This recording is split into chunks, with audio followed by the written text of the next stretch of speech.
Okay, look at this question. 2 minute question समझो जरा पढ़ करके, क्या है ये।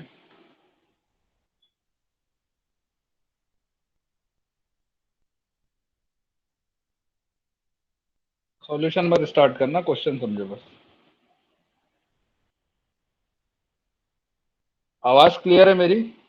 कोई बताओ, अगर माइक ऑन करके बताओ कोई। Yes sir.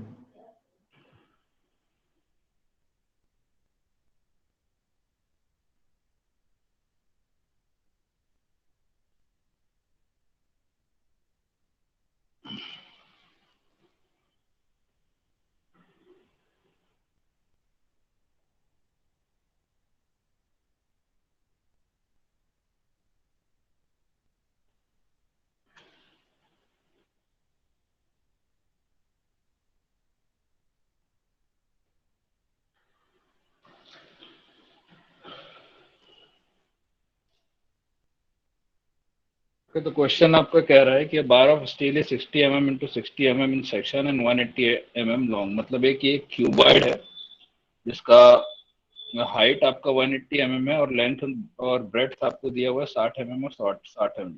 It is subjected to a tensile load of 300 kilo newton along the longitudinal axis. मतलब ये अपने लॉन्गिट्यूडनल एक्सिस पे 300 किलो न्यूटन का लोड लग रहा है, and tensile loads of 750 kilo Newton and 600 kilo Newton on lateral faces. मतलब longitudinal के अलावा जो है उसमें रेस्पेक्टिवली 750 और 600 किलो न्यूटन का फोर्स लग रहा है। ठीक है, तो आपको ये कहा गया है कि find the change in dimension of the bar and the change in volume. तो बार में क्या डिफॉर्मेशन आएगा आपको वो कैलकुलेट करना है, यानी कि चेंज इन वॉल्यूम और उसके चेंज इन डायमेंशन। तो उसका फिगर भी मैं इंसर्ट कर देता हूँ।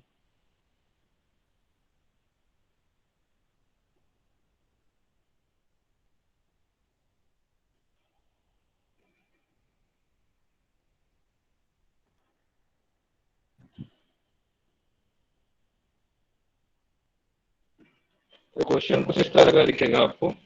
ठीक है, आपको जो भी जो क्वेश्चन में कहा जा रहा है कि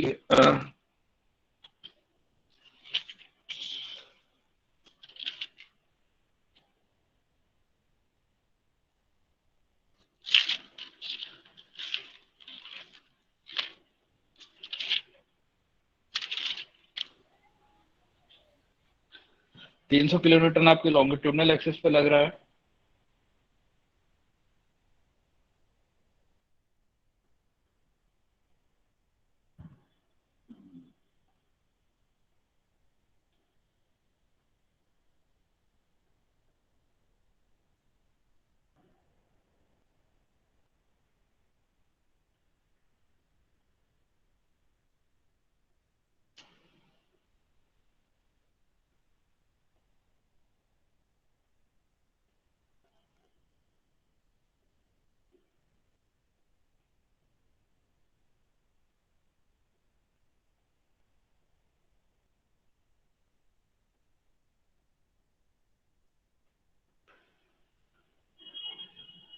ठीक है, तो ये आपका क्वेश्चन है बेसिकली फिगर के फॉर्म में कि 300 किलो न्यूटन आपका डाउनवर्ड यानी कि लॉन्गिट्यूडनल फोर्स लग रहा है आपको, ठीक है, नीचे की तरफ, जो कि 180 mm इन हाइट है। लेंथ और ब्रेड्थ इसका 60 mm है। ठीक है, 750 किलो न्यूटन आपके लेटरल सर्फेसेस पे लग रहा है, यानी 750 और 600 किलो न्यूटन आपके लेटरल सर्फेसेस पे लग रहा है। आपको सारे डायमेंशन दिए हुए हैं और 3 डायरेक्शन में क्या लोड लग रहा है वो दिया हुआ है। अब आपको ये फाइंड आउट करना है कि इसका डिफॉर्मेशन किस तरह से होगा, यानी कि इसके साइज में क्या चेंजेस आएंगे। ठीक है, तो सबसे पहले हमको स्ट्रेस निकाल लेना चाहिए हर डायरेक्शन में, क्योंकि आपके पास लोड है तो लोड से आप स्ट्रेस निकाल सकते हैं, sigma equals to P by A use करके। ठीक है, तो हम लोग लोड स्ट्रेस धीरे धीरे करके निकालते हैं सारे लोड्स को कंसिडर करते हुए। सबसे पहले हम इसका डायरेक्शन देख लेते हैं। ये एक्स डायरेक्शन है आपका, ठीक है, ये वाई डायरेक्शन है, और नीचे की तरफ आपका जेड डायरेक्शन है जो आप ये देख सकते हैं। ठीक, मैं उसी साइन कन्वेंशन को यूज करूंगा। सबसे पहले हम यूज करते हैं सिग्मा एक्स। अगर आपको सिग्मा एक्स निकालना है तो क्या होगा, देखो एक्स डायरेक्शन में लग रहा है 600 किलो न्यूटन का फोर्स, तो 600 इसको हम न्यूटन में बदल लेते हैं इंटू 1000 अपॉन जो क्रॉस सेक्शनल एरिया है, अभी आप ये वाला फोर्स ले रहे हो, ठीक है, तो आपको ये वाला एरिया कंसिडर करना है, दिस वन और दिस वन, ठीक है। जिस भी फेस पे आप ले रहे हो आपको वो वाला एरिया कंसिडर करना है, तो ये 180 इंटू 60 है, ठीक। आप हर समय 60 इंटू 60 नहीं ले सकते, जिस भी फेस का आप कंसिडर कर रहे हो वही फेस का आपको क्रॉस सेक्शनल एरिया का मतलब भी वही होता है कि जिस फेस पे लग रहा है एक्चुअल में, ठीक है। तो अभी आपको 180 इंटू 60 लेना है, तो हम 180 इंटू 60, ये में है, तो इसको हम मीटर में चेंज कर लेते हैं, इंटू 10⁻⁻6, 10⁻³ इधर, 10⁻³ इधर, तो दोनों मिला के आपका 10⁻⁻6 हो गया, ठीक। ये आपका एक्स डायरेक्शन में लगने वाला स्ट्रेस आ जाएगा, यानी 55.55 into 10⁻6 Newton per metre square. ये टेंसाइल है नेचर में, ठीक।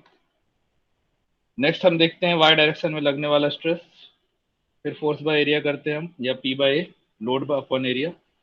तो वाई डायरेक्शन में आपका 750 किलो न्यूटन का फोर्स लग रहा है, सेम प्रोसेस हम रिपीट करते हैं, 750 इंटू 1000 अपॉन सेम वही आपका डायमेंशन रह जाएगा, 180 इंटू 60 इंटू 10⁻⁻6, ठीक है। सेम है ना, ये फेस जैसे था वैसे ही आपका वाई डायरेक्शन का भी फेस है, आपका चेंज आएगा जेड में, क्योंकि आपका हाइट डिफरेंट दिया हुआ है, तो सिग्मा जेड भी उसी तरह से आपका हो जाएगा, क्योंकि आपको 300 किलो न्यूटन का फोर्स लिखा हुआ है लॉन्गिट्यूडनल डायरेक्शन में, तो 300 इंटू 1000 अपॉन 180, सॉरी, अगर इस डायरेक्शन में है तो आपको 60 इंटू 60 लेना है, ठीक है, जेड डायरेक्शन में 60 इंटू 60।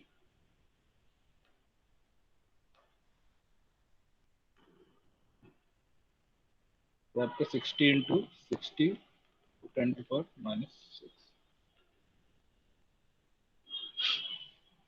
कैलकुलेट करने पे आ जाएगा 69.44 into 10⁻6 Newton per metre square. Similarly इसका आएगा आपका 83.33 into 10⁻6 Newton per metre square. वो आपको एक्स वाई जेड डायरेक्शन में स्ट्रेस मिल गया है।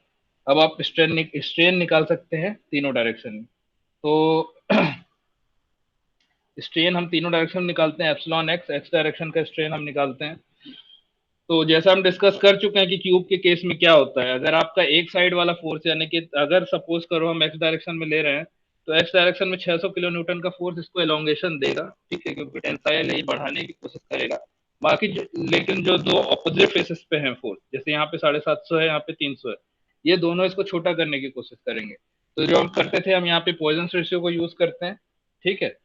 तो इसमें हम जो इसका लॉन्गिट्यूडनल स्ट्रेन आ रहा है पहले तो वो निकालेंगे, और उससे सब्ट्रैक्ट करेंगे इसके लेटरल स्ट्रेन को, ठीक। तो लॉन्गिट्यूडनल स्ट्रेन तो आपका हो जाएगा सिग्मा एक्स बाय ई, ठीक है, माइनस हम इसमें लेंगे mu, mu sigma Y by E minus mu sigma Z by E. तो वाई डायरेक्शन और जेड डायरेक्शन में लगने वाले स्ट्रेस को हम इससे माइनस कर रहे हैं, क्योंकि ये आपको बढ़ाएगा, ये आपके साइज को यानी लेंथ को बढ़ाएगा, बट ये दोनों इसको कम करेंगे। चूंकि ये दोनों कम कर रहे हैं तो हमने ये दोनों को सब्ट्रैक्ट कर लिया। Mu sigma Y by E आपका जो है लेटरल स्ट्रेन है, similarly mu sigma Z by E भी लेटरल स्ट्रेन है, ये लॉन्गिट्यूडनल स्ट्रेन है। अब पॉइजन रेशियो मैंने लास्ट क्लास में क्लियर कर लिया था, longitudinal by longitudinal strain by lateral strain, sorry lateral strain by longitudinal strain. तो अगर लेटरल स्ट्रेन आपको निकालना है तो लॉन्गिट्यूडनल स्ट्रेन इनटू आपका पॉइजन रेशियो, ठीक है। जो क्लास मिस किए हैं बता देते हैं फिर से, lateral strain by longitudinal strain. अगर आपको सिर्फ लेटरल स्ट्रेन चाहिए तो lateral strain would be equal to longitudinal strain into mu, ठीक है। यही हमने longitudinal strain mu into, sorry longitudinal strain यानी कि sigma Y by into mu किया है, ठीक। ये आपका लेटरल स्ट्रेन आ गया, ये दोनों, ये लॉन्गिट्यूडनल स्ट्रेन। सिमिलरली इसी तरह से चलिए इसको फाइंड आउट कर लेते हैं, इसकी वैल्यू क्या आएगी।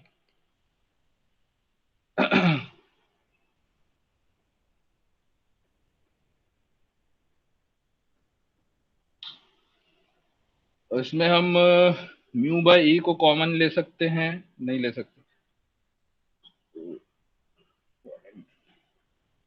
सिग्मा एक्स की वैल्यू थी आपकी 55.55 into 10⁶ into 10⁶ minus Poisson ratio आपको दिया हुआ है क्वेश्चन में 0.3। ठीक है, 1/m यानी म्यू 0.3 दिया हुआ है, तो यहाँ हम पुट कर रहे हैं -0.3 इंटू सिग्मा वाई आपको दिया हुआ है 0.3, सॉरी 69.44 जो आपने कैलकुलेट किया है यहाँ पे, तो 69.44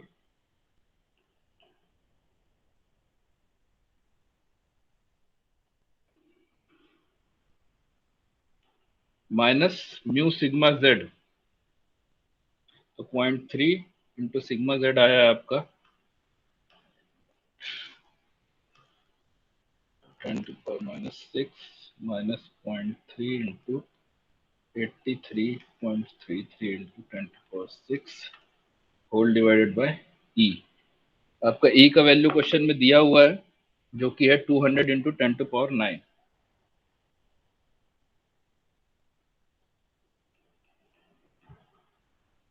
ठीक है, सिंपल कैलकुलेशन है।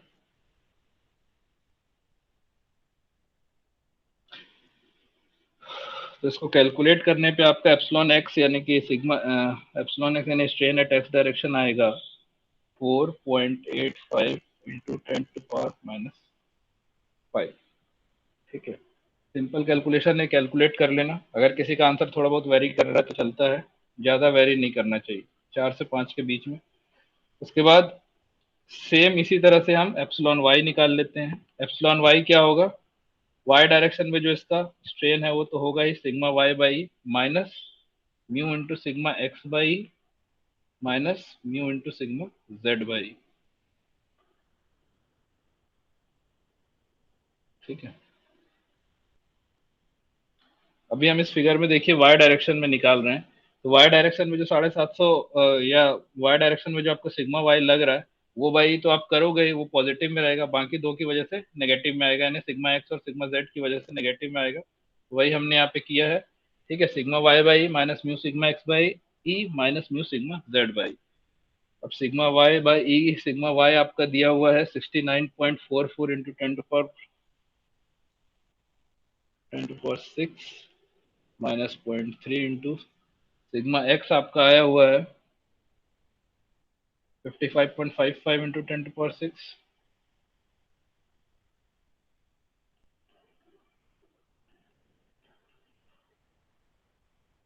माइनस 0.3 इंटू सिग्मा जेड आपका आया हुआ है 83.33 इंटू 10⁶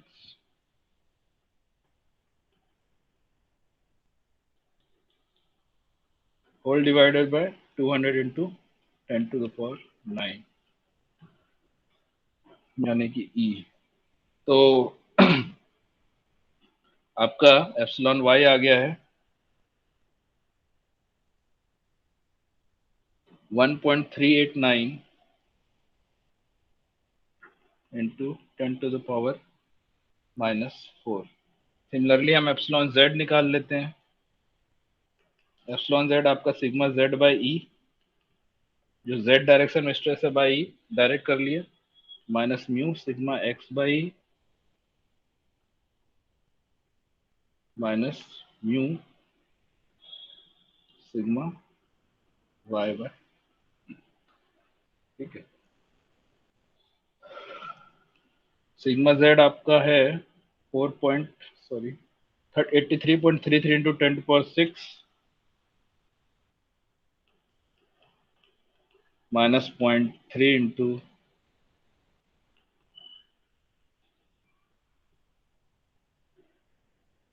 सिग्मा एक्स आपको है 55.55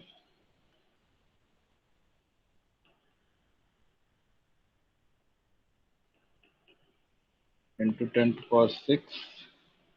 minus 0.3 into 83.33 into 10 to the power 6, sorry 69.44 into 10 to the power 6.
So this will give you epsilon z, which is 2.292 into 10 to the power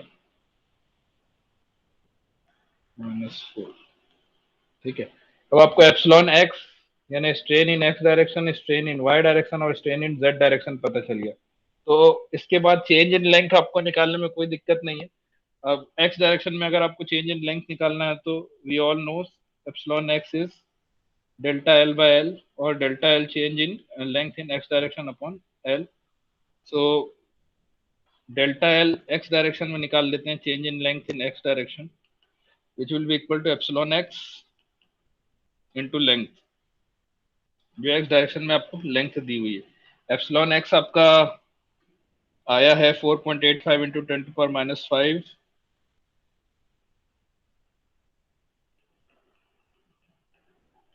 into length है आपका पास x direction में 60 mm, I think, हाँ 60 mm।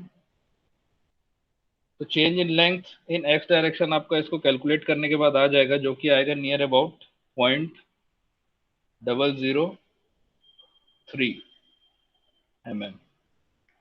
X direction में ये इसके length का changes है। Similarly delta L Y, Y direction में क्या लेंथ में चेंज आएगा वो देख लेते हैं। Epsilon Y into length in Y direction, okay, length in X direction, length in Y direction. So epsilon Y है आपके पास 1.389 into 10 to the power -4,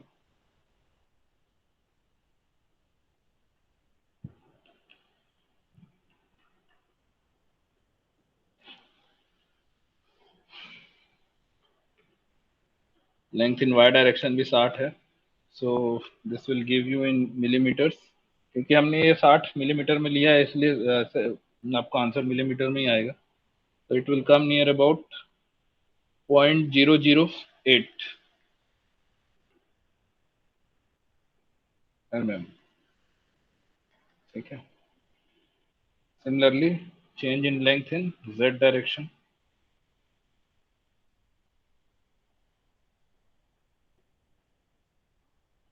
epsilon Z into L Y L Z. Epsilon Z आपका strain in Z direction आया है 2.292 into 10 to the power -4,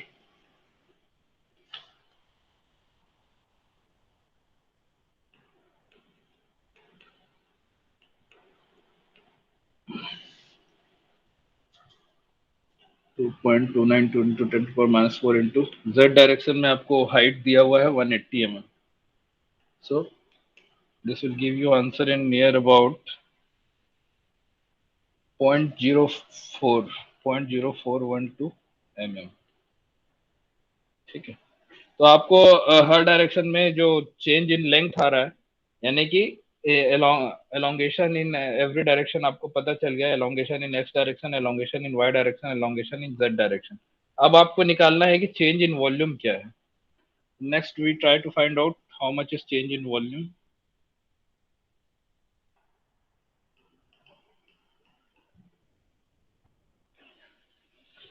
change in volume के लिए आपको volumetric strain पहले फाइंड आउट करना पड़ेगा। वॉल्यूमेट्रिक स्ट्रेन यानी कि एप्सिलॉन वी फाइंड आउट करना पड़ेगा, ठीक है, क्योंकि epsilon V is equal to delta V by V. जब आपको वॉल्यूमेट्रिक स्ट्रेन पता चल जाएगा तो change in volume by original volume आपको, ओरिजिनल वॉल्यूम आपको पता ही है, तो चेंज इन ओवरऑल वॉल्यूम पता चल जाएगा। एप्सिलॉन वी निकालना है, अगर आपको वॉल्यूमेट्रिक स्ट्रेन निकालना है तो वॉल्यूमेट्रिक स्ट्रेन क्या होगा? Volumetric strain is nothing but strain in X direction plus strain in Y direction plus strain in Z direction. तो हर डायरेक्शन में आप स्ट्रेन निकाल ही चुके हैं। यहाँ पे बस वैल्यू पुट करिए, 4.85 into 10⁻⁵ plus 1.389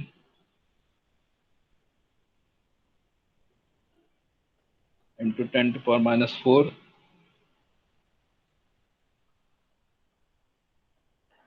plus epsilon Z है 2.292 इंटू 10⁻⁴।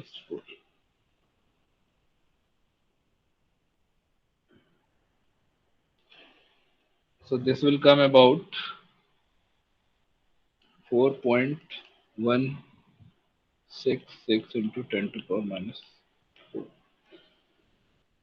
अब बस इसी फॉर्मूले में हम पुट करते हैं, delta V would be equal to volumetric strain into original volume. Volumetric strain आपको पता चल गया, 4.166 इंटू 10⁻⁴ इंटू ओरिजिनल वॉल्यूम।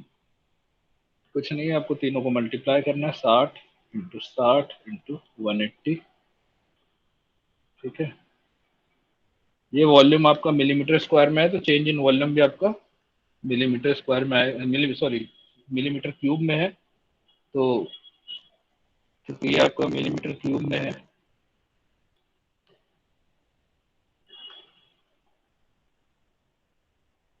तो आपका जो आंसर आएगा चेंज इन वॉल्यूम वो भी मिलीमीटर क्यूब में आएगा, जो कि टू में about 269.9 millimetre cube.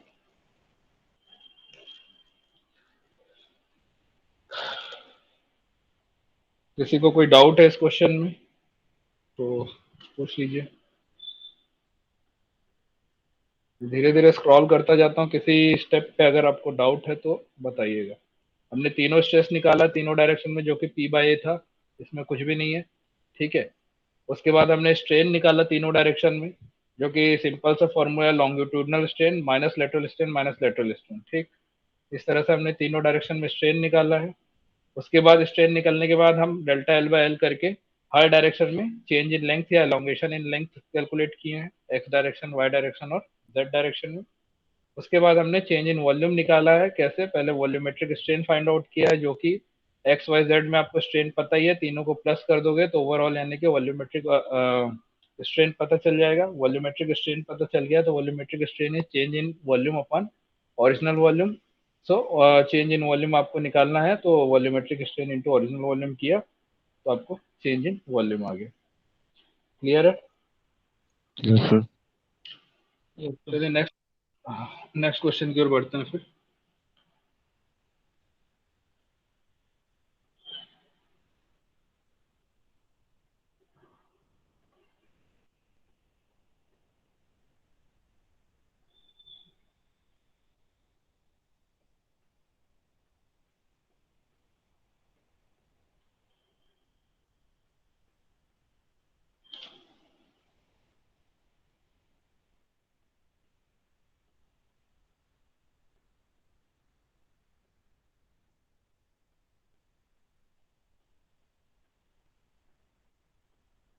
So this is your question.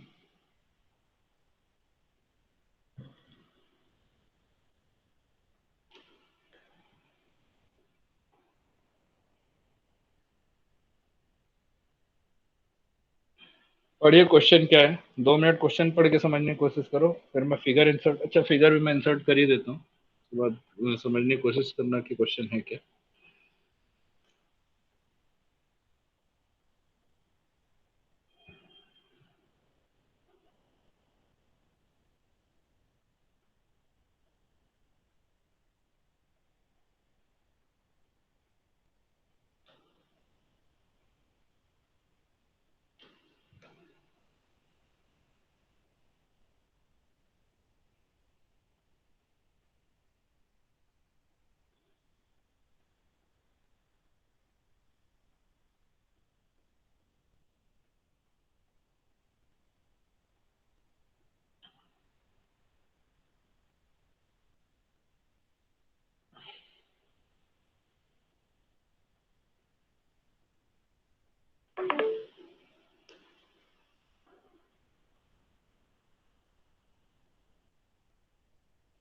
This is the question. Please read it for 2 minutes.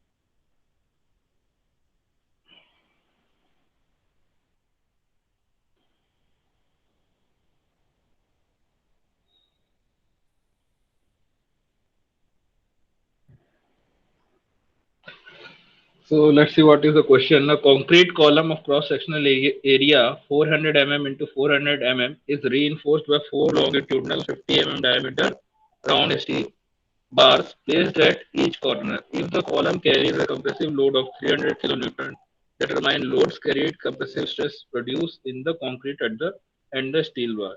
Young's modulus of steel is 15 times that of concrete. तो आपको इस क्वेश्चन में कह रहा है कि एक कॉलम है जो कि 400 mm इंटू 400 mm है, ठीक है। ये कंक्रीट का कॉलम है लेकिन चार साइड में इसके स्टील बार्स लगे हुए हैं, ठीक है। तो स्टील बार्स का आपको डायमेंशन दिया हुआ है, इस यानी कि इस स्टील रॉड का डायमेंशन आपका 50 मिलीमीटर डायमीटर, ठीक। ये कंक्रीट है आपका, बीच में सारा कंक्रीट भरा हुआ है, चार कोने पे चार स्टील के रॉड्स हैं। अब आपको ये फाइंड आउट करने कहा गया है कि ये कितना लोड कैरी कर सकता है और compressive stress produce in the concrete and steel bar, ठीक है। तो आपको ये कहा गया है कि if the column carries the compressive load of 300 kilo Newton, मतलब अगर ये ओवरऑल 300 किलो न्यूटन का कंप्रेसिव फोर्स इस पर लग रहा है तो अलग अलग यानी स्टील रॉड पे कितना लोड लग रहा है और कंक्रीट पे कितना लोड्स कैरीड का यही मतलब है कि आपको 300 किलो न्यूटन दिया हुआ है कि ओवरऑल लेने के पूरे का पूरे कॉलम पे लग रहा है 300 किलो न्यूटन, ठीक है। तो आपका स्टील रॉड और कंक्रीट पे कितना लग रहा है आपको वो कैलकुलेट करना, अलग अलग कितना लगेगा, ठीक है। दूसरा आपको कहा है compressive stress produce in the concrete and steel bar, तो लोड निकल जाएगा तो स्ट्रेस निकालने में कोई दिक्कत नहीं। तो चलिए लेट्स फाइंड आउट। सबसे पहले तो हमको एरिया ऑफ क्रॉस सेक्शन पता करना पड़ेगा स्टील का और कंक्रीट का। तो स्टील का निकालने में तो कोई दिक्कत नहीं है, पाई बाय 4d² है। कंक्रीट का कैसे निकालेंगे? कंक्रीट का निकालने के लिए हम एक काम करते हैं कि पूरा निकाल लेते हैं, यानी कि 400 mm इंटू 400 mm, और चारों स्टील रॉड का निकाल लेते हैं। पूरे से अगर हम स्टील रॉड का माइनस कर देंगे तो कंक्रीट का क्रॉस सेक्शन आ जाएगा, ठीक है। यानी अगर ओवरऑल आपका जो टोटल जो स्ट्रक्चर है, टोटल जो कॉलम है, उसका अगर हमने क्रॉस सेक्शन निकाल दिया और उसको माइनस करेंगे हम इस चारों स्टील रॉड के क्रॉस सेक्शन से, तो आपको कंक्रीट का क्रॉस सेक्शन अलग से मिल जाएगा, कंक्रीट का एरिया अलग से मिल जाएगा। तो सबसे पहले निकालते हैं cross sectional area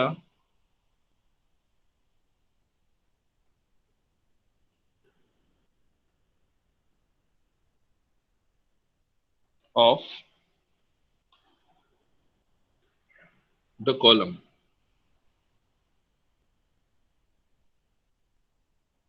which is 400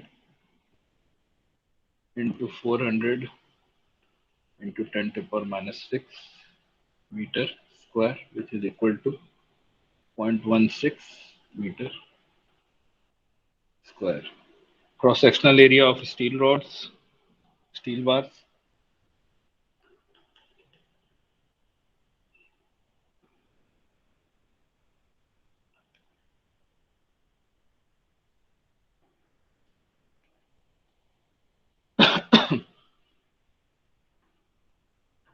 तो क्योंकि ये 4 इन नंबर है, 4 into pi by 4d², diameter आपको दिया हुआ है 50 मिलीमीटर यानी 0.05 meter, pi by 4d²। So this will give you 0.00785 meter square. अब एरिया ऑफ कंक्रीट निकाल लेते हैं हम।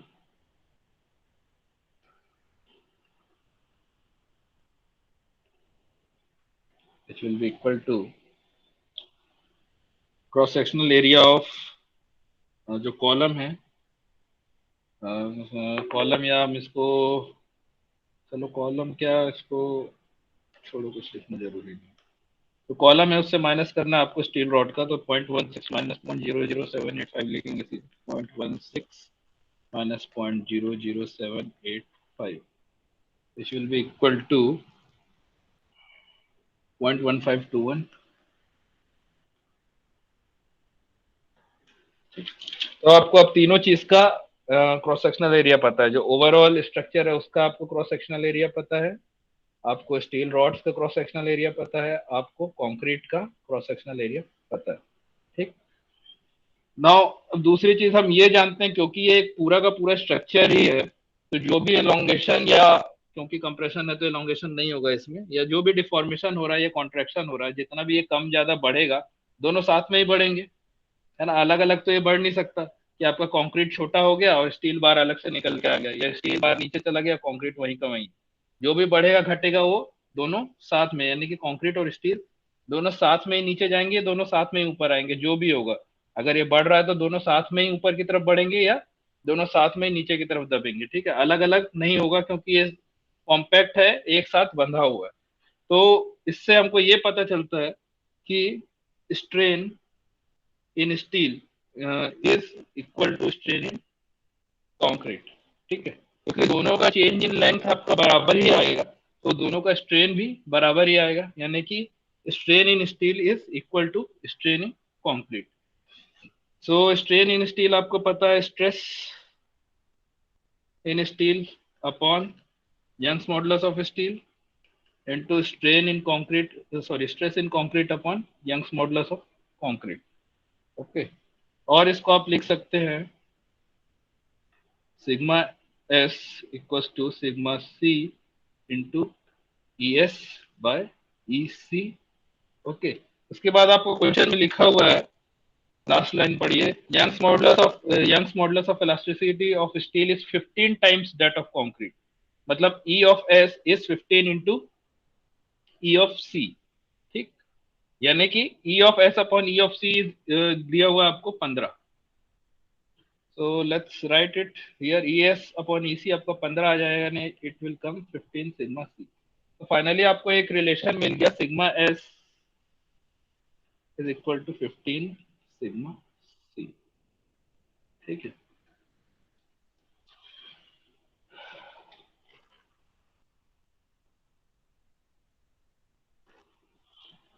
अब आपको लिखा हुआ है कि इसमें एक कंप्रेसिव लोड लग रहा है, the if the column carry the compressive load of 300 kilo Newton.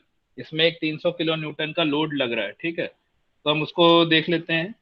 So total load जो होगा वो होगा पी स्टील, मतलब स्टील पे जो लोड लग रहा होगा, प्लस पी कंक्रीट, जो कंक्रीट पे लोड लग रहा होगा, दोनों सम अप करके, जो कि आपको दिया हुआ है ओवरऑल आपको लग रहा है कितना kilo newton, 300 kilo newton. Okay, so 300,000 newton, ये आपको क्वेश्चन में दिया हुआ है। ठीक, अब आपको पता है पी एस क्या होता है, sigma S into A S, area of cross section of steel into stress in steel. ठीक है, sigma S equals to P S upon A S होता है।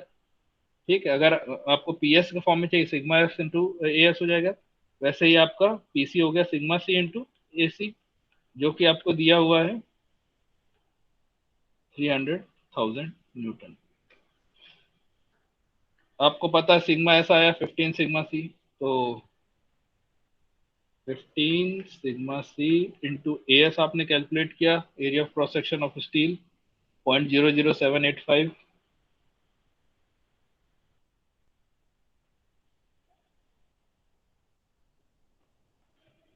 प्लस कंक्रीट का स्ट्रेस आपको पता है, नहीं आपको नहीं पता है, कंक्रीट का स्ट्रेस आपको कैलकुलेट करना है, into cross sectional area of concrete आपको पता है 0.1521 मीटर्स का, 0.1521।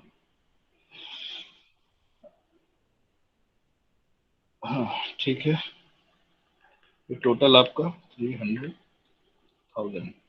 ठीक, तो इससे हम फाइनली, आपके पास एक ही वेरिएबल है, इक्वेशन है, सॉल्व करोगे सिग्मा सी की वैल्यू आपको मिल जाएगी यहाँ से 1.11 into 10⁶ Newton per metre square. ठीक है, सिग्मा सी मिल गया तो सिग्मा एस मिल जाएगा। सिग्मा एस क्या था? 15 सिग्मा सी। इसको 15 टाइम्स कर दोगे तो आपको सिग्मा एस मिल जाएगा, जो कि होगा 16.65 into 10⁶ Newton per metre square. ठीक है, सिग्मा सी और सिग्मा एस मिल गया तो पी एस और पी सी निकालने में कोई दिक्कत नहीं है। आपका पी सी निकाल लेते हैं, यानी कि लोड।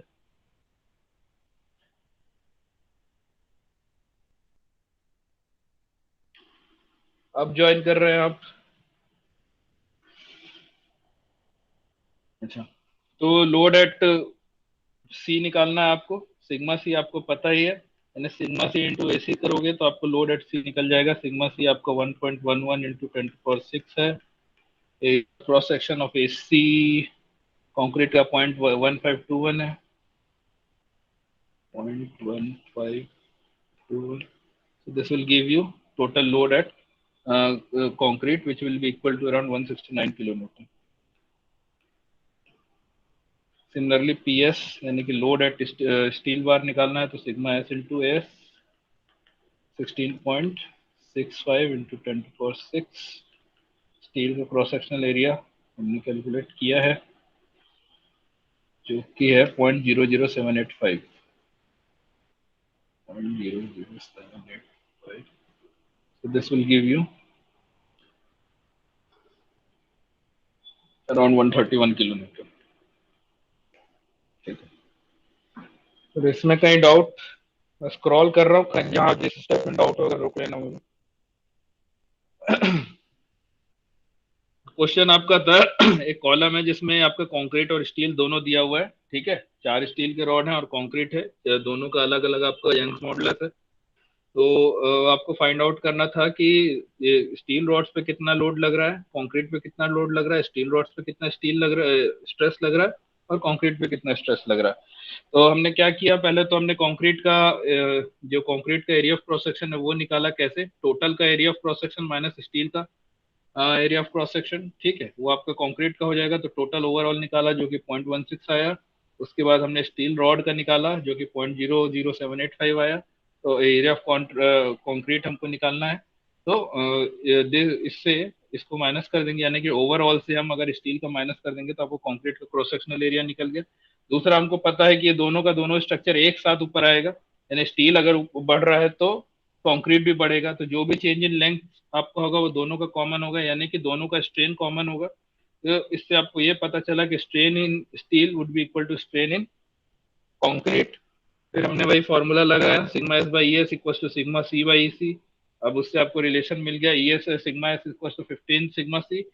और आपको ये क्वेश्चन में ही दिया हुआ है कि टोटल लोड आपका 300,000 न्यूटन लग रहा है ना, कंप्रेसिव लोड है। ठीक है, तो टोटल लोड 300,000 है, तो यानी कि पी एस प्लस पीसी आपका 300,000 दिया हुआ है। पीएस का आपने फॉर्मूला लगाया, पीसी का फॉर्मूला लगाया, इससे आपको सिग्मा सी मिल गया। सिग्मा सी मिल गया तो सिग्मा सी से आपको सिग्मा एस मिल गया।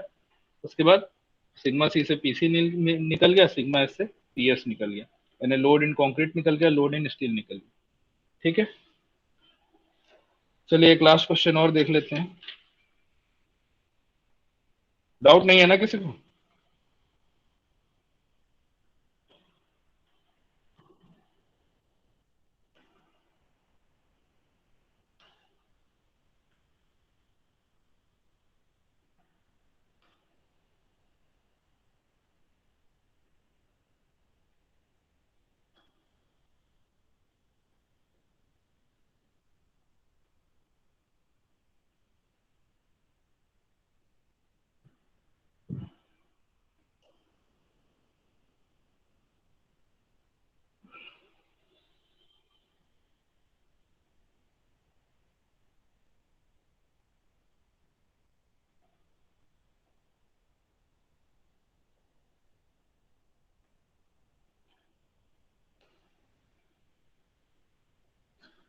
2 मिनट क्वेश्चन पढ़िए, 5 मिनट जो भी है क्वेश्चन समझने की कोशिश करो, फिर सॉल्यूशन पे बढ़ते हैं हम लोग।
So let's see the question.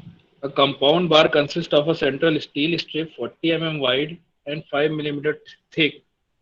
यानी एक स्टील स्ट्रिप सेंटर पे है आपका, जो कि 5 mm का इसका थिकनेस है और 40 mm वाइड है। ठीक है, ये 40 mm वाइड है, 5 mm थिकनेस है, बीच में स्टील है। In between two strips of brass each of 40 mm wide and x millimetre thick. मतलब आपको थिकनेस दिया हुआ नहीं है, तो आपको कह दिया गया है कि x millimetre, let x be the thickness of the brass strip. तो इस स्टील के दोनों तरफ आपका ब्रास का रॉड लगा हुआ है। ठीक है, इसका थिकनेस आपको x मिलीमीटर दिया हुआ है और width is same as the steel, यानी कि 40 mm।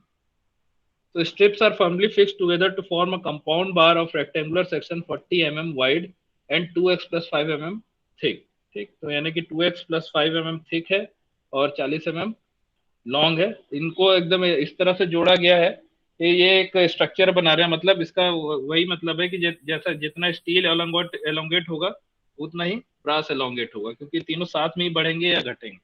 ठीक है, तो आपको इसमें फाइंड आउट करना है सबसे पहले तो x, यानी कि thickness of the brass strip, which will make the apparent modulus of elasticity of the compound bar equal to 160 into 10 to power 3 megaton पर मीटर स्क्वायर। यानी कि ये पूरे के पूरे स्ट्रक्चर का आपका ई जो है वो हो जाएगा 160 इंटू 10 to power 9, या जो भी, into 10 to power 9 Newton per metre square. ठीक है, ये पूरे का पूरे स्ट्रक्चर का अगर ई आपको दिया हुआ है, तो ब्रास और स्टील का अलग अलग नहीं है, ये है टोटल का ई आपको।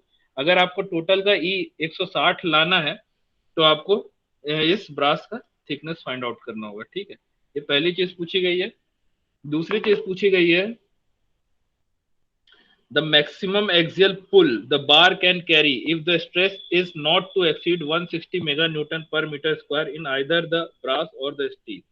यानी कि 160 मेगाटन पर मीटर स्क्वायर से ज्यादा इसका स्ट्रेस नहीं बढ़ सकता, ब्रास में भी नहीं, स्टील में भी नहीं। ठीक है, अगर ऐसा केस है 160 मेगाटन पर मीटर स्क्वायर से ज्यादा हमको इसमें स्ट्रेस नहीं देना है, तो उस केस में मैक्सिमम एक्सियल पुल, यानी कि इस पे ये क्या लोड कैरी कर सकता है। यानी आपको स्ट्रेस दिया हुआ है 160, इसके हिसाब से आपको पी निकालना है। ठीक है, तो यही क्वेश्चन है। तो सेम चीज जो पहली हमको चीज पता चल रही है, जो पिछले क्वेश्चन में भी पता चल रहा था, वो ये है कि strain in steel would be equal to strain in brass. ठीक है, ये चीज तो फर्स्ट थिंग है जो हम पता कर सकते हैं इससे। तो इस रिलेशन को हम यूज करते हैं, स्ट्रेन इन स्टील आपका फिर वही हो जाएगा sigma S by E S equal to sigma B, यानी कि ब्रास बाय एप्सिलॉन बी। ठीक है, आपको ई एस और ई बी दोनों दिया हुआ है, इसको और वो करो sigma S by sigma B. आपको यंग्स मॉडुलस स्टील का भी दिया हुआ है, यंग्स मॉडुलस ब्रास का भी दिया हुआ है। तो इसको आप रेशियो निकाल लो कितना आ रहा है। ई एस यानी 207 bye 114,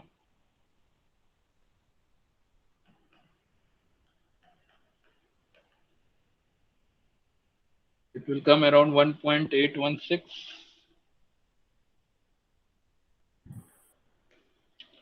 sigma, sorry 1.816।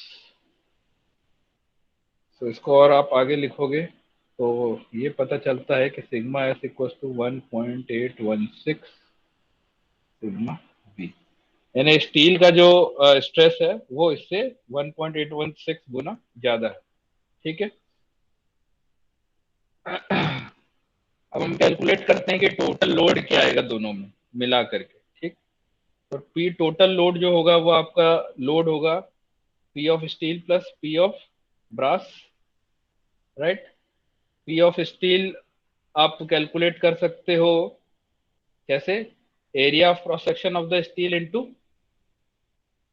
Sigma S stress, यानी कि A S into sigma S आपका पी एस हो गया, plus A B into sigma B आपका हो गया। सेम चीज जो हमने पिछले क्वेश्चन में किया है। तो एरिया ऑफ स्टील हमको दिया हुआ है, यानी कि 40 इंटू 5। ठीक है, आपको दिया हुआ है 5 मिलीमीटर थिकनेस है और 40 mm इसका लेंथ है। So you can find calculate the area of cross section. So this will be 40 into 5 into 10 to power -6, ये आपका एरिया ऑफ क्रॉस सेक्शन आ गया। सिग्मा एस आपको लिखा हुआ 1.816, सिग्मा बी तो उसको हम पुट कर देते हैं, sigma B plus area of brass, area of brass आपका क्या आएगा 40 इंटू 5 + 2x, सॉरी सिर्फ ब्रास चाहिए हमको, तो 40 इंटू एक्स और एक्स यानी 40 इंटू 2x। ठीक है, अगर आपको ब्रास का सिर्फ क्रॉस सेक्शन चाहिए तो इसका आपका लेंथ हो गया 40 और विड्थ हो गया x + x यानी कि 2x। So area of brass आपका आ जाएगा 40 इंटू 2x, ये आपका लेंथ हो गया, ये आपका थिकनेस हो गया, upon sorry into 10 to power -6 into sigma B. ठीक है, ये आपका टोटल लोड आ गया जो इस कॉलम पे लग रहा है।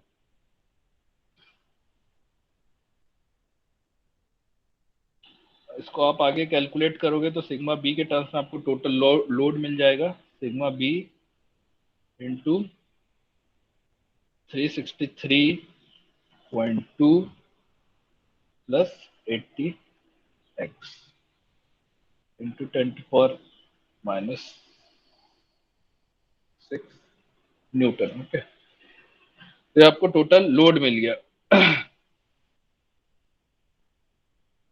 अब आप पूरे क्रॉस सेक्शन का यानी कि टोटल का एरिया निकाल लो। ठीक है, तो टोटल का एरिया कितना होगा 40 इंटू 5 + 2x, so total area of the composite section,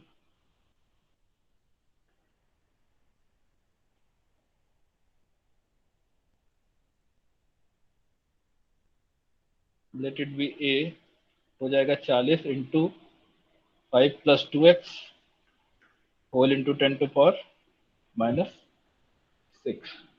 ठीक है, देखो विड्थ आपको दिया हुआ है 5 इंटू 2x, ठीक है, और लेंथ आपको दिया हुआ है 40, तो पूरे का एरिया निकालना है 40 इंटू 5 + 2x इंटू 10 to पावर -6। इसको हम लिख सकते हैं क्या सॉल्व करके, 200 plus 80x whole into 10 to power -6। अब आपके पास पूरा का पूरा लोड आ गया, टोटल लोड आ गया है ये, और टोटल एरिया आ गया है ये। तो आपको टोटल स्ट्रेस पता चल सकता है इससे,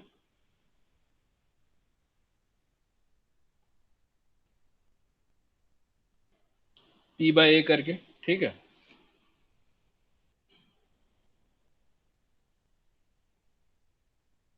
अब आपको क्वेश्चन में आगे कहा जाता है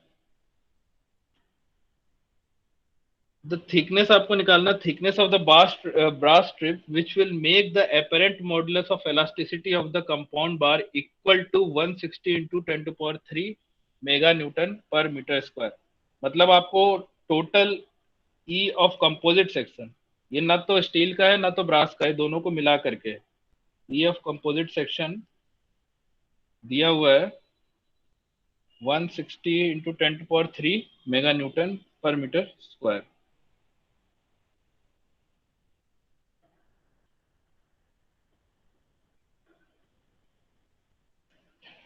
तो इसका स्ट्रेस अब आप कैलकुलेट कर सकते हैं इजीली P/A करके। हम स्ट्रेस ना कैलकुलेट करके डायरेक्ट स्ट्रेन कैलकुलेट करते हैं। तो अगर आपको स्ट्रेन निकालना है पूरे कंपोजिट सेक्शन का, टोटल कंपोजिट सेक्शन का, तो क्या आएगा sigma bye E of composite, sigma of composite upon E of composite, और सिग्मा को हम यहाँ पे लिख सकते हैं P ऑफ कंपोजिट यानी कि टोटल का अपॉन एरिया ऑफ कंपोजिट, ठीक है, into E of composite. Composite यहाँ पे दोनों को मिला करके हम कह रहे हैं, ठीक, मतलब स्टील और ब्रास दोनों को मिला करके जो स्ट्रक्चर बन रहा है उसको हम कंपोजिट कह रहे हैं। तो ये आपका पी ऑफ कंपोजिट आपने यहाँ पे कैलकुलेट किया है sigma B into 363.2 plus 80 into X into 10 to power -6। Let's write it here, sigma B into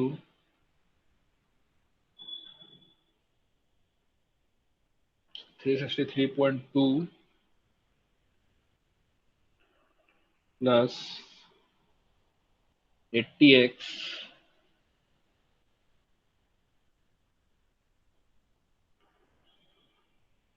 into 10⁻⁶। ठीक है, ये आपका पी कंपोजिट यहाँ पे कैलकुलेट किया हुआ है।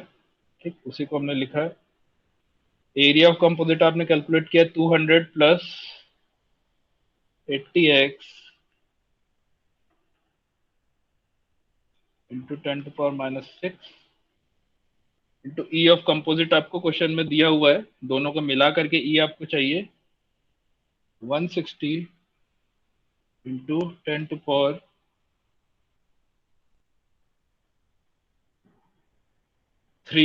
मेगाटन। मेगाटन में आप इसको 9 कर लीजिए तो आपका ये इसमें आ जाएगा ton mega, sorry is the unit given mega newton, sorry not ton. तो मेगा न्यूटन है, तो अब इनको इसको मेगा का मतलब होता है इंटू 10⁻⁶। ठीक है, तो इसको हम 10⁻⁹ कर देते हैं, तो ये आपका ई हो गया, राइट। तो आपको स्ट्रेन ऑफ कंपोजिट पता चल गया कि इतना आएगा।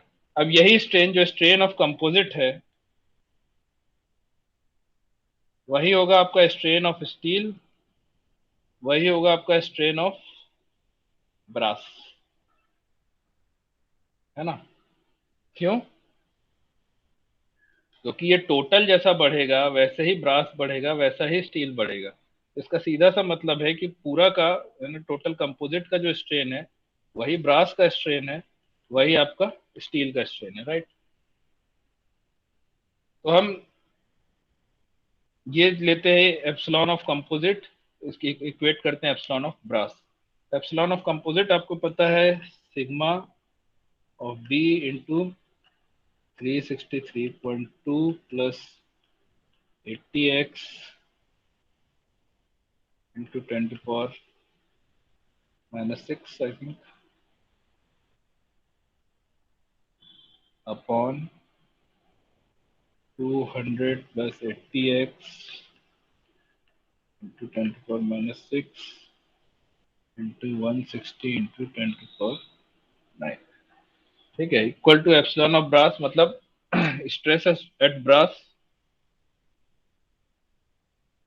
सिग्मा बी अपॉन आपका जो यंग्स मॉडुलस ऑफ ब्रास दिया हुआ है, जो कि आपको क्वेश्चन में दिया हुआ है 114 इंटू 114 कितना है 114 गीगा न्यूटन।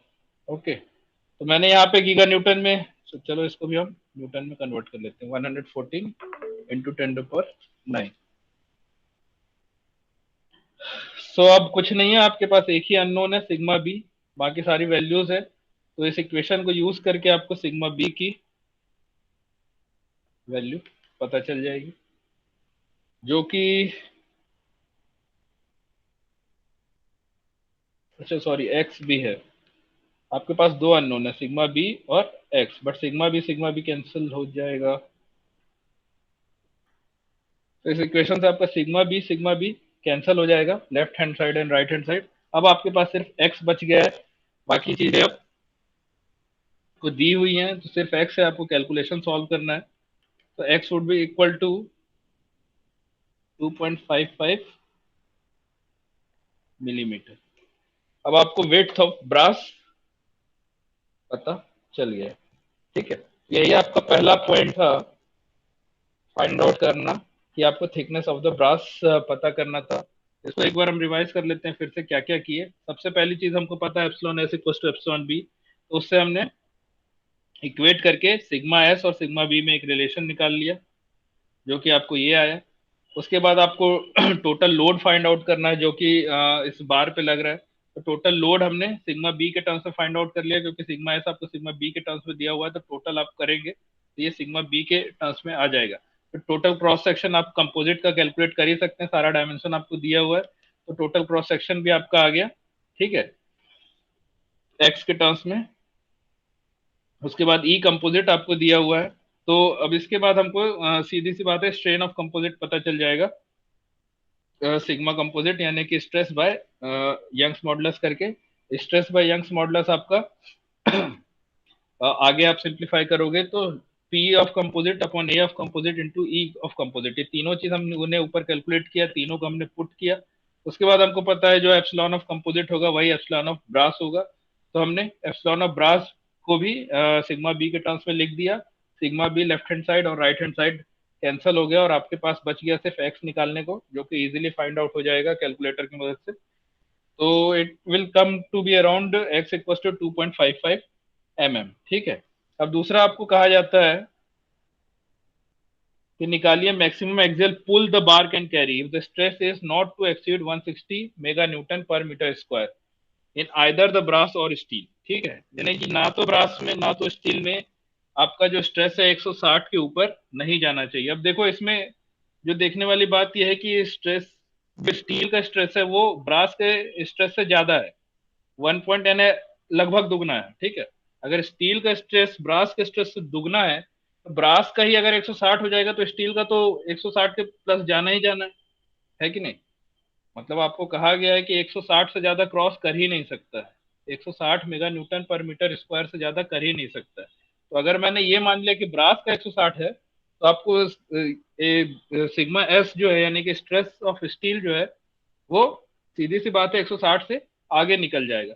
तो हम यही मान सकते हैं कि स्टील का जो स्ट्रेस है वो आपका 160 से ज्यादा नहीं हो सकता। ठीक है, तो हम इसको फाइंड आउट करते हैं, इसका अगर 160 हम लेके चलेंगे तो ऑटोमेटिकली सिग्मा बी मैक्सिमम कितना जा सकता है वो पता चल जाएगा। तो इसमें हम पुट करते हैं sigma S equals to 160 mega newton per metre square. ठीक है, अब सिग्मा बी आपका आ जाएगा, इससे हमने रिलेशन पर ऊपर निकाला हुआ है, sigma S equal to 1.816 into sigma B, यानी सिग्मा बी आ जाएगा सिग्मा एस बाय 1.816, यानी आपको सिग्मा बी की वैल्यू आ जाएगी 88.1 mega newton per metre square. ठीक है, हमको सिग्मा एस पता चल गया, सिग्मा बी पता चल गया। अब आपको फाइंड आउट करना है मैक्सिमम एक्सियल पुल, यानी कि इस स्ट्रेस के हिसाब से आपको लोड फाइंड आउट करना है। तो हमने ऊपर फॉर्मूला जो देखा था उसको फिर लिख देते हैं, P would be equal to sigma s into as plus sigma b into A B. ठीक है, सिग्मा एस अब आपको पता चल गया है जो कि 160 है। Area of cross section of steel आपको मालूम ही है, 40 इंटू 5 इंटू 10⁻⁻⁶। ठीक है, प्लस सिग्मा बी आपको पता चल गया 88.1, और अब आपको एक्स की वैल्यू भी पता है तो आप वहां पे एक्स की वैल्यू रख सकते हो, यानी 40 जो आपको दिया ही हुआ है इंटू 2x हमने पिछली बार किया था क्योंकि हमको एक्स की वैल्यू नहीं पता थी, 40 इंटू दिस यानी 40 इंटू दिस प्लस दिस यानी 40 इंटू 2x। ठीक है, अभी हम x की वैल्यू पुट कर सकते हैं यहाँ पे क्योंकि x की वैल्यू हमने कैलकुलेट कर लिया है, तो 40 इंटू 2 इंटू एक्स आपका आया है 2.55। ठीक है, इंटू 10⁻⁶।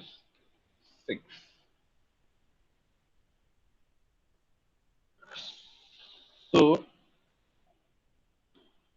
ये आपका आंसर, हमने यहाँ पे सब कुछ मेगा टन में लिया है, मेगा न्यूटन में लिया है, तो आंसर आपको मेगा न्यूटन में आएगा।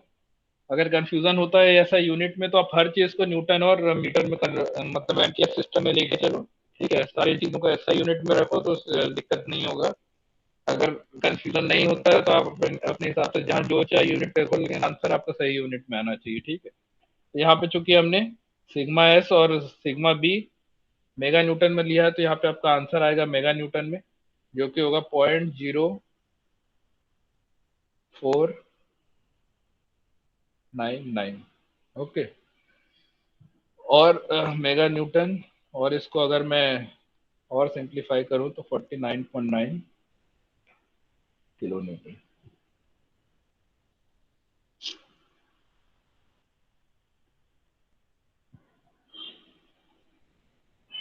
सो यही आपको फाइंड आउट करना था, ठीक है। तो एक बार आपको स्ट्रेस पता चल गया, थिकनेस पता चल गया, तो उसके बाद सेकेंड स्टेप आपको जो लोड फाइंड आउट करना है वो बहुत ही आसान था। कैसे फाइंड आउट किया हम, सिग्मा एस आपको दिया हुआ है क्वेश्चन में, इनडायरेक्टली दिया हुआ है वो सिग्मा एस ही है, क्योंकि आपको कहा गया है कि 160 mega newton per metre square से ज्यादा आप स्ट्रेस लगा नहीं सकते। और हमको ये पता है कि सबसे ज्यादा स्ट्रेस लग रहा है स्टील में, यानी कि ये सिग्मा एस की वैल्यू दी है, तो इसके हिसाब से सिग्मा बी का वैल्यू हमने निकाल लिया। सिग्मा एस और सिग्मा बी पता चल गया, तो हमने टोटल लोड के फॉर्मूले में इसको पुट कर दिया, ठीक है। तो टोटल लोड आपको सब कुछ पता ही है, तो आपको टोटल लोड इजीली निकल जाएगा। आपको अगर सेपरेटली लोड पूछा जाता कि अगर इसी में क्वेश्चन आपको पीएस और पी ब्रास भी निकाल पूछा जाता, तो ये इतना पोर्शन जो है ये आपका पीएस हो जाएगा, इतना पोर्शन आपका पीबी हो जाएगा, वो भी आप फाइंड आउट कर सकते हो। टोटल ये आ गया है, ठीक है। So this will be all for today. कहीं पे भी इस पॉइंट पे कोई डाउट है? इस पूरे लेक्चर का वीडियो मैं गूगल क्लासरूम में डाल दूंगा आज रात तक या शाम तक, जब भी हो मुझे टाइम मिले, ठीक है। जो लोग नहीं अटेंड कर पा रहे हैं वो एक बार वीडियो देख लीजिएगा, यूट्यूब का लिंक एक्चुअल में डालूंगा मैं, यूट्यूब पे जाके देख लेना, क्योंकि मैं रिकॉर्ड कर रहा हूँ वीडियो को, तो अभी डाल सकते हैं। इसके पीछे के वीडियो में नहीं डाल सकता हूँ, वहां पे कहीं पे डाउट हो तो अलग से मुझसे मैसेज करके पूछ सकते हो व्हाट्सएप पर्सनली, ठीक है। ये सारा वीडियो मैं डाल देता हूँ, इसमें भी कहीं डाउट हो तो पर्सनली व्हाट्सएप मैसेज कर सकते हैं आप, कहीं पे किसी पॉइंट पे डाउट हो रहा है तो मैं जब भी मैसेज देखूंगा मैं रिप्लाई कर दूंगा, ठीक है। थोड़ा सा लेट भी हो सकता है। सो आपका अटेंडेंस ले लेते हैं।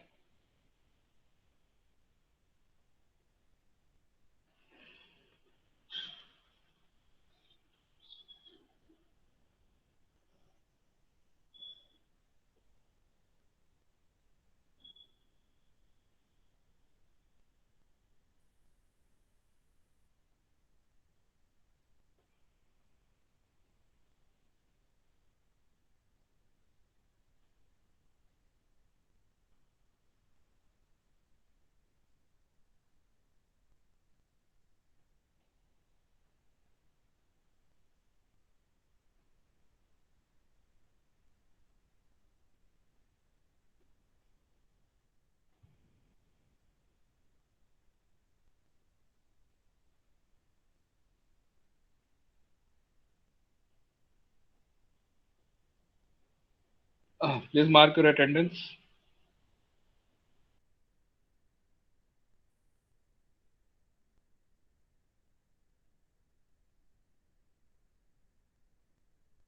इन कॉल मैसेजेस में लिंक है, अपना अपना अटेंडेंस मार्क कर दीजिए, उसके बाद you can leave the meeting.